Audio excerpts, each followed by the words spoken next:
Hello viewers, কেমন আছেন আপনারা? আশা করি ভালো আছেন। আজকের ভিডিওটি হচ্ছে, আপনি কি চাচ্ছেন আপনার টিকটক আইডিটি ডিলিট করতে? যারা চাচ্ছেন আপনার টিকটক আইডিটি ডিলিট করতে, সো এই ভিডিওটি হচ্ছে আপনার জন্য।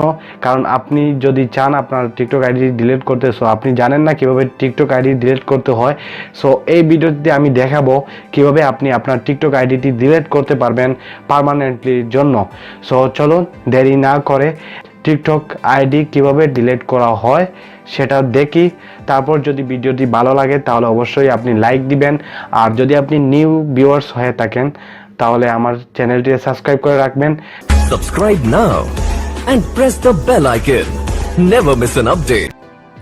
সব বন্ধুরা, আমরা দেখে নিই আমরা কিভাবে আমাদের পার্মানেন্টলি আমাদের টিকটক আইডিটি ডিলিট করব। সো প্রথমে আপনি কি করতে হবে, আপনার টিকটক আইডিটি টিকটক ওপেন করবেন, তারপর আপনার আইডিটি লগ ইন করবেন। লগ ইন করার পরে আপনার প্রোফাইলে যাবেন। প্রোফাইলে যাওয়ার পরে উপরে যে তিনটি ফটো দেখছেন সেখানে আপনি ক্লিক করবেন। ক্লিক করার পরে দেখতে পারবেন যে ম্যানেজ মাই অ্যাকাউন্ট সেটা চলে আসছে। সেই ম্যানেজ মাই অ্যাকাউন্টে ক্লিক করবেন। ক্লিক করার পরে আপনি দেখবেন মাই কি code, my phone number, password, সেই লগ ইন। সো এগুলো দেখার পরে আপনি নিচের দিকে ভালো করে দেখালে দেখবেন thinking about removing your account. So ওইটাতে আপনি ক্লিক করবেন। ক্লিক করার পরে আপনি এরকম লোডিং হবে। লোডিং হওয়ার পরে আপনি এখানে দেখতে পাচ্ছেন যে সেন্ড কোডে ক্লিক করবেন। ক্লিক করার পরে দেখবেন 60 সেকেন্ড লোডিং হচ্ছে।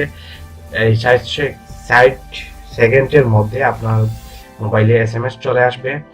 দেন আপনি ওই SMS-টি এই কোডটি বসাবেন। বসানোর পরে আমার এখানে চলে আসছে 3422, সেটা আমি বসিয়ে আমি কন্টিনিউতে ক্লিক করলাম। কন্টিনিউতে ক্লিক করার পরে আপনি এখানে দেখতে পারবেন যে নিচের দিকে তাকালে দেখতে পারবেন যে your account will be deactive for 30 days during deactivation. Your account won't be visible to public after 30 days your account will be then deleted permanently.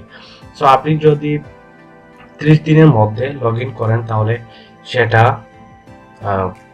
সেটা আপনার 30 দিনের মধ্যে লগ ইন করলে সেটা আবার ফিরে আসবে।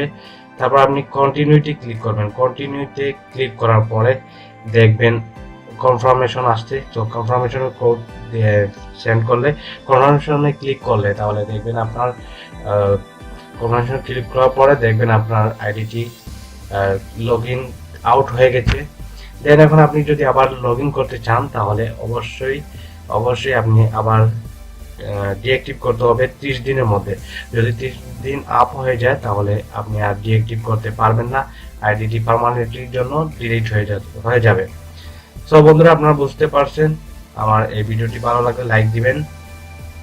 সো বন্ধুরা, আপনারা দেখতে পাচ্ছেন যে কিভাবে আমরা টিকটক আইডিটি পার্মানেন্টের জন্য ডিলিট করতে পারবো, আর আপনি যদি চান সেইভাবে ডিলিট করতে পারবেন। সো বন্ধুরা, আজকের ভিডিওটি এই পর্যন্ত। আপনারা ভালো থাকবেন, সুস্থ থাকবেন। আল্লাহ হাফিজ।